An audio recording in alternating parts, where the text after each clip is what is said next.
Evet arkadaşlar, bugün Evrim Ağacı'nda harika bir konuğum var. Dünyanın en meşhur astronotlarından Chris Hadfield bizimle birlikte olacak ve bize uzaydaki deneyimlerini anlatacak.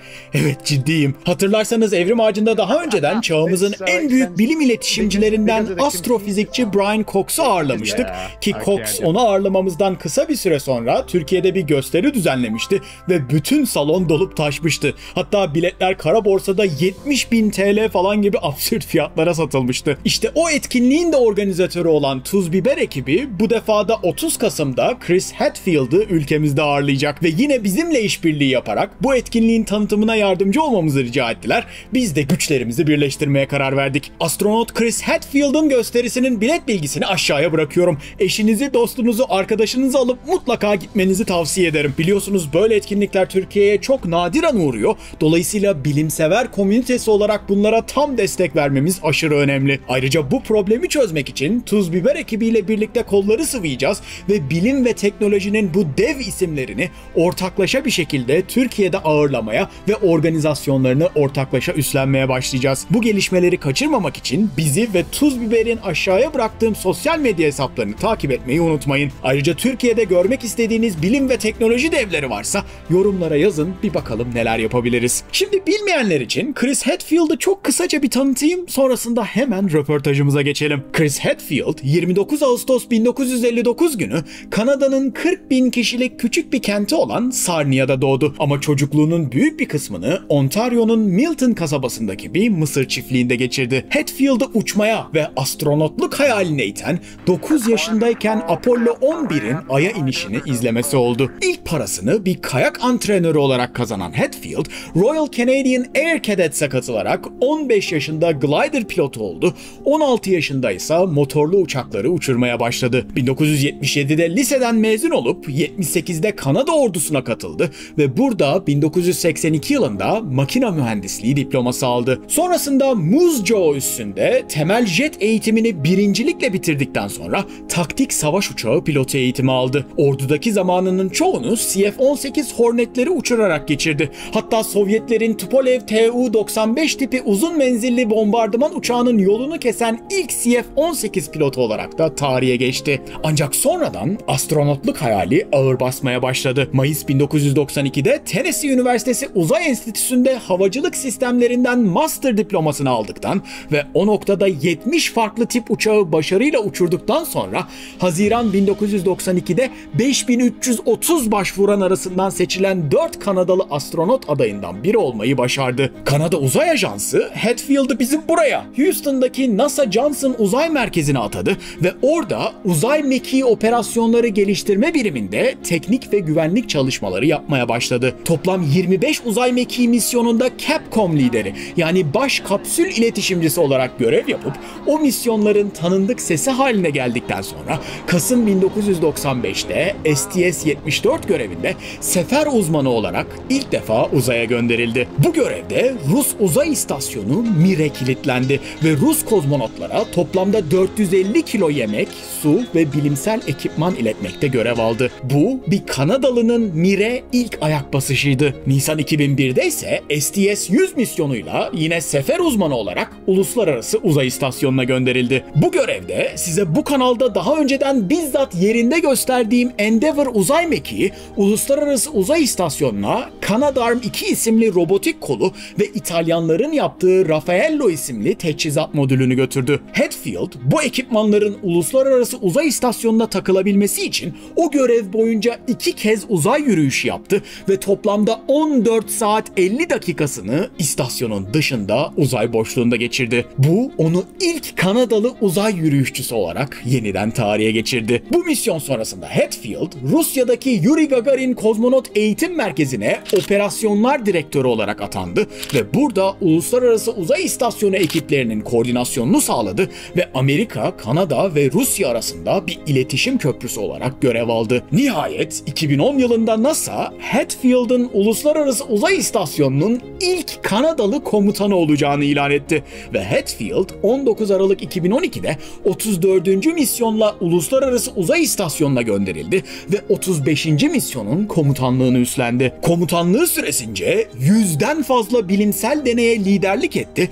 ve dünyayla sık sık canlı bağlantılar yaparak tüm dünyaya uzayı ve bilimi sevdirdi. Hetfield'ı bir bilim süperstarı yapan şey ise David Bowie'nin meşhur Space Oddity şarkısını baştan sona ve uzayda seslendirmesi ve ona bir klip çekmesi oldu. O video o kadar çok ses getirdi ki plak şirketi videonun kaldırılması talebinde bulundu. Bunun haberini alan Bowie buna çok sinirlenerek plak şirketiyle olan sözleşmesini feshetmekle tehdit etti ve geri adım attırdı. Böylece o müthiş klibi YouTube'da hala izlemeniz mümkün. İstasyonda tam 5 ay kaldıktan sonra görevi Pavel Vinogradov'a devredip Mayıs 2013'te dünyaya geri döndü. Bundan sadece bir ay sonra da Kanada Uzay Ajansı'ndan emekliye ayrıldığını ilan eden Hetfield, Kanada'ya geri taşınarak bilim iletişimi ve yazarlık çalışmalarına odaklanmaya başladı. Ve işte benim Hetfield'la olan röportajım her şeyin başladığı o yerde. Kasım 1995'teki o ilk fırlatmanın ilk saniyelerinde başlıyor.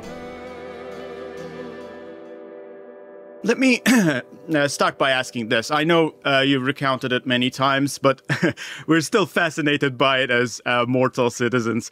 When the countdown hit 0 on your first launch, what physical sensation or what single thought stands out the most? Can you take us there? Sure. I was flight crew. I've flown in space 3 times, as you know, Chuck. My first flight was on Space Shuttle Atlantis. So you're lying on your back with your belly button pointed at the universe.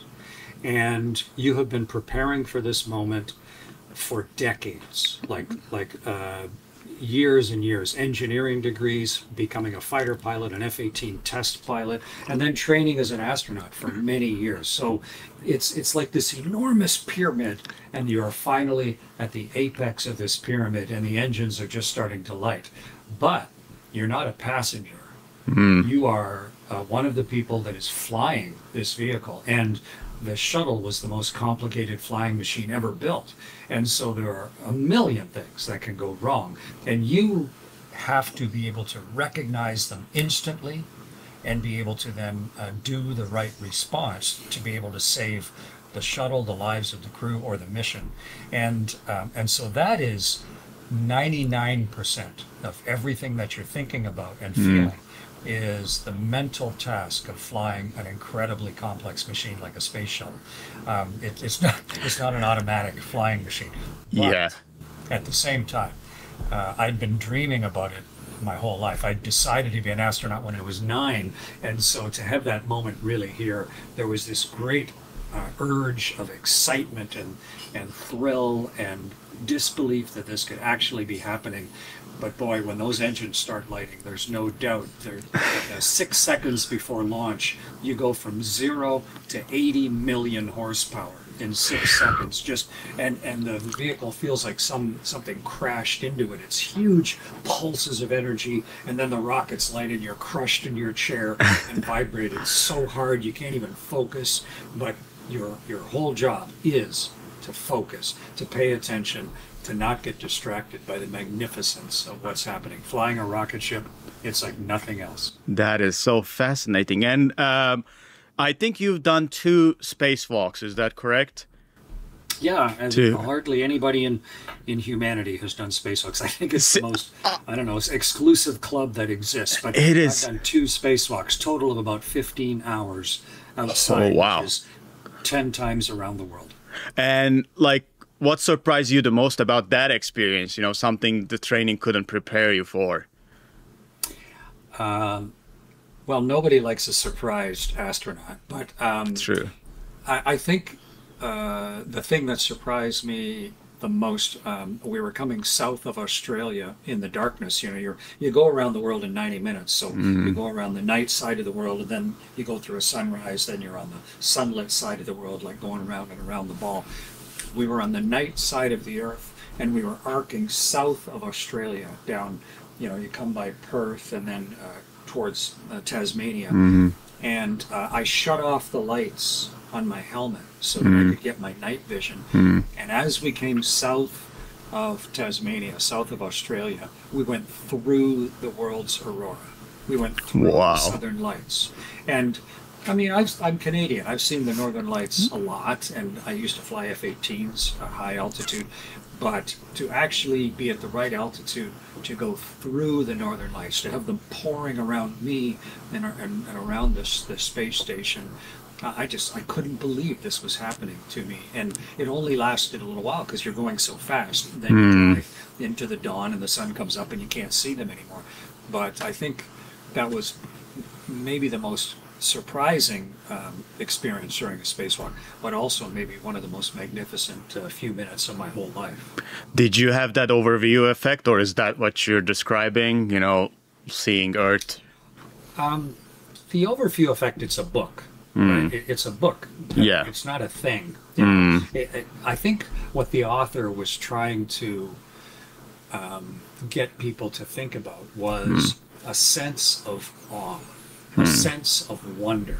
Well, you know, what is it that makes you just stare and imagine? And I get that same feeling when you know, when you climb the top of the hill in Istanbul and you look down on the Bosporus and there's the ancient mosques around you and those ancient waterworks at the top of the city, and I mean, it's just such a crossroads of history. Or if you go into a big redwood forest somewhere, and there's just this ancient nature around you, that great sense of something that is so much bigger and more interesting than yourself.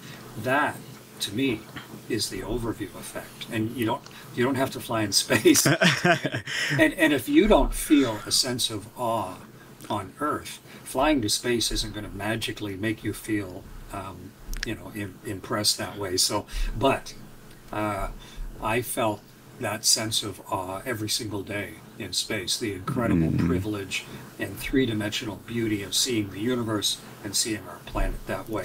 And spacewalking is maybe the richest 15 hours of my life.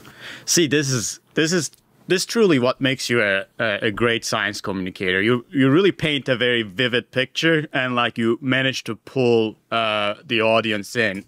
Right now it's me, but in your show that we're going to talk about in a little bit, even in your little, well, I say little, but they're pretty fascinating still, the demonstrations, like squeezing a piece of cloth while floating, or playing the guitar, which I want to touch on in a little bit too. But was that impulse to communicate and educate something you've always felt personally, or did you gain it over time as part of your astronaut duties? When I was growing up and the space race to the moon was going on, there were two clear examples. There were the Soviets, you know, with Yuri Gagarin, Valentina Tereshkova, and Alexei Leonov. And they didn't let anybody know anything until it was done and had succeeded. So you were kind of getting this really sanitized version of reality. But at the same time, NASA and the Americans, they were just broadcasting everything. Yeah. You know, if Buzz Aldrin said shit on the radio, then, okay, so what? Buzz said shit. We're all just going to have to live with that. And I found you know, I'm Canadian. I found the American way of sharing something magnificent like that way more inspirational, way more compelling, way more participative. You know, I felt like I was part of it. And so I think that's when I decided, if I ever get a chance to go do anything like that, I'm going to try and just share it with whatever tools are available at the time, share it the best that I can. And it's just too great an experience just to keep to yourself, you know? Yeah. And now, living on board an International Space Station, we have pretty good media tools, you know, good cameras, good video, all kinds of stuff, and with reasonable connectivity to the internet. That's right. So you could now share the wildness of seeing, or of spacewalking through the aurora, of surfing on the world's aurora. You could share that right away with millions of people, and I just thought it's part of my responsibility, but also part of my joy as one of the world's astronauts. And this actually, it was going to be my next question. You know, you mentioned what you felt, how important it is to share it with the world, but also we it seems like we are living in a more and more closed world, no matter how much it became global. You know, I deal with, as a science communicator, with a lot of youth kids out there who who dream to become an astronaut, but say their countries are torn with war, or they're from countries with little or no space investment, and they want to go to the US, go to Canada, go to Europe, but there are so many like bureaucratic barriers, that block them. You are an astronaut, and from your vantage point, I bet you have not seen any borders up there. And from a kid's vantage point too, I don't think they see any borders. But here on Earth, there are some serious borders and walls and formalities that keep us apart. What do you think about this? Like, what do you say to those kids when you meet them? I tell them when I decided to turn myself into an astronaut, it wasn't hard. It was impossible. Canada was not a country that had astronauts. We didn't have rockets. We didn't have NASA. We didn't have astronauts. We didn't have a space agency. We had none of those things. But even as a young person, I realized the only thing I can count on is that things are going to change. And the only thing that I can really control is myself. And so I didn't worry about the fact that, oh, well, right now it's impossible. Well, I mean, 100 years ago, airplanes were almost impossible. Sure, nobody was flying in space, and now we have people living on the space station for 25 years. Things change. And if you give up early, just because of the way things are right now, then what you're really doing is just giving up on your own dreams and letting yourself down. And there's always a million different ways to solve a problem. So yeah, it probably won't, life won't work out the way you want it. I mean, I decided I've got to walk on the moon. I still haven't walked on the moon. Yeah. Loser. I didn't do the one thing I set out to do, right? Well, I wouldn't say that, but if you give yourself that, that sort of unquenchable dream and quest of something that then helps you choose what to do with your life, and you just keep working at it every single day, it's going to pull your life in a direction that's interesting to you no matter what. And there will be opportunities that will pop up that you did not anticipate. I mean, I would never have believed the level of commercial human spaceflight that's going on right now, where you can just buy a ride to space for the price of a top-end luxury car. That it was crazy only 15 or 20 years ago, and now it's real. So it's always easy to say, oh, it'll never happen, or oh, because of the current situation, there's no point in me even trying. All you're really doing is excusing yourself for giving up on your own life. And I don't think that's a good idea. Yeah, I think I agree with that. And I think it's very important what you are doing, showing that it's possible. I know you're from a very, or I don't know if it's small, but you're from a farm too, or a smaller part of Canada, I think. And I live in a very small part of Texas as well. Is there any like skill that you transferred from your time from that to your astronaut duties? Sure. I grew up on a farm. We grew grain and to make like corn syrup and soybeans and things like that. I think what you learn on a farm growing up is that there is pleasure in work. Yeah. Like if there's a field that is not going to grow anything worthwhile, and you use technology and your own intelligence and then your own hard work, and you turn that otherwise non-productive field into something that feeds hundreds or thousands of people. And it happened because you were willing to do the work. And and sometimes the work is really hard. And there's a great satisfaction at the end of the day when you can look back at that field and go, hey, I just changed history a tiny bit for the people that are going to see the food that I'm helping to grow. And I did resolve that I don't want to be a farmer, because for me it's too much work for the type of things that I wanted to do with my life. But that's not true for everyone, of course. Everybody needs to decide what they're dreaming of, what they want to do, what really excites them in their heart, and then be ready to do the work and be patient. If there's one characteristic of success in life, it is a tenacious patience, like a patience that you just won't quit. You're just going to keep on working Nice. at this thing, and recognize it's not going to go the way you want, but the only thing you can control is each one of your upcoming decisions. So get at it and do the work every single day. And I'm living evidence, a kid from a country with no space program to someone who's commanded a spaceship. Yeah, those things are possible, but it takes luck.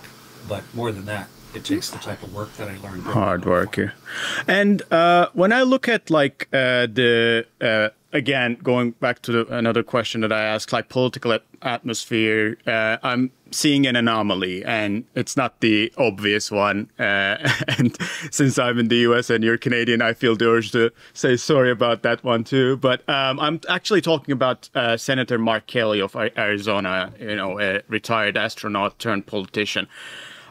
When we look at the statistics, most politicians are from law, business, or, you know, they're career politicians. Why do you think that is? Why don't we see more scientists, more engineers, more philosophers in these positions of power? So maybe they can influence it better and show the next generation that it is possible to change the things. Why do you think that is?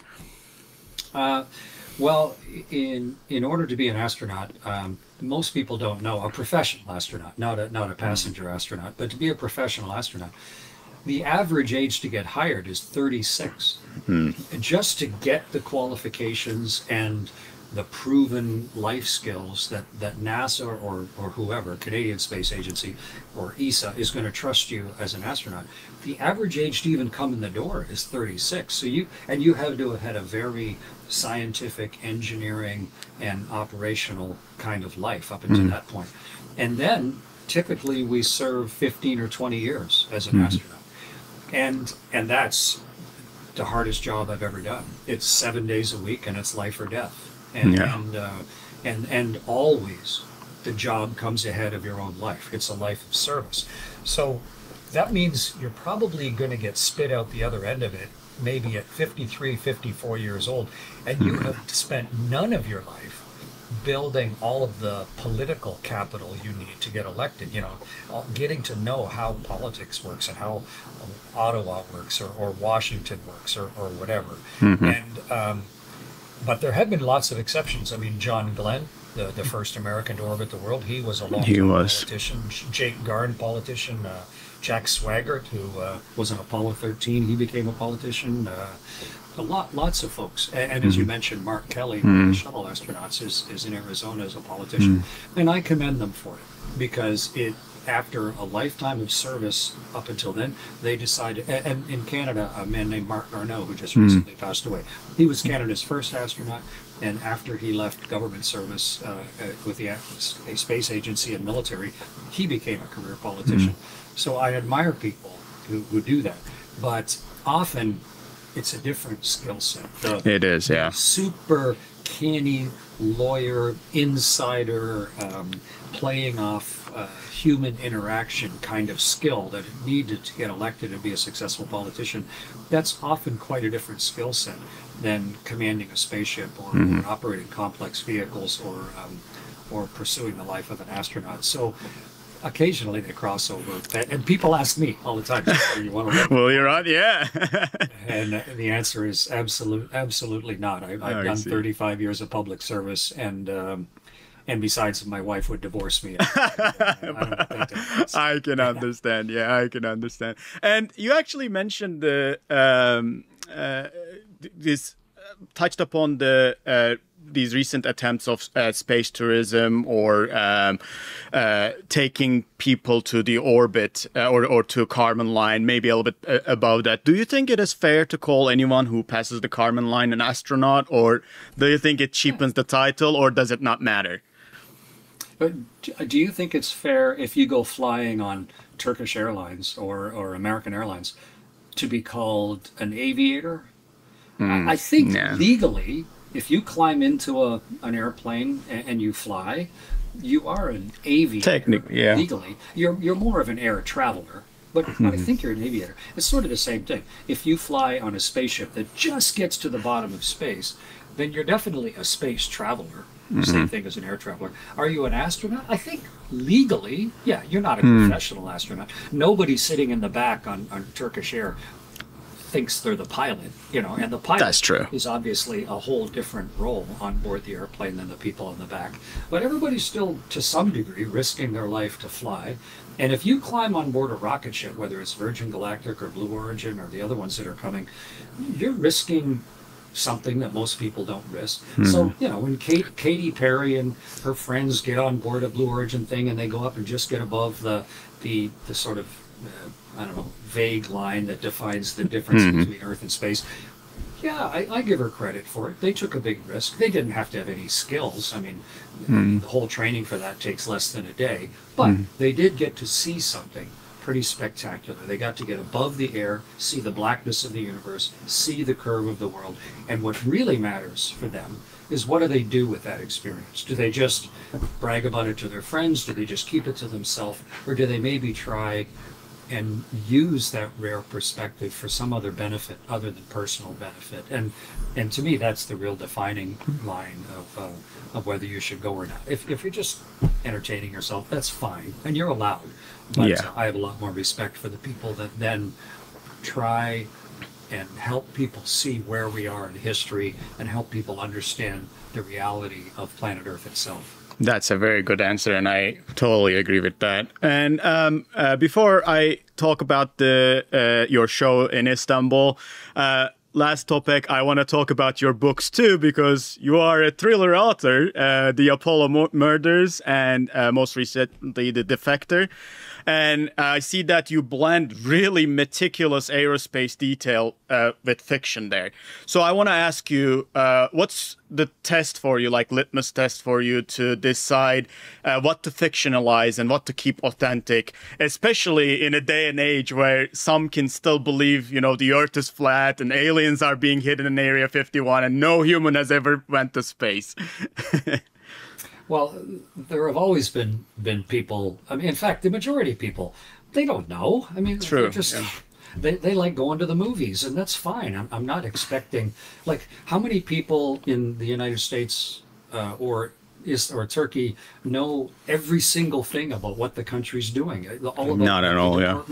Department of Fisheries, or the Department of, you know, Lands and Forests, or meteorology, or, I mean, you can't be expert at everything. So I'm not worried about it when someone has no idea. And we've always been that way. It's just now, it's kind of funny with social media.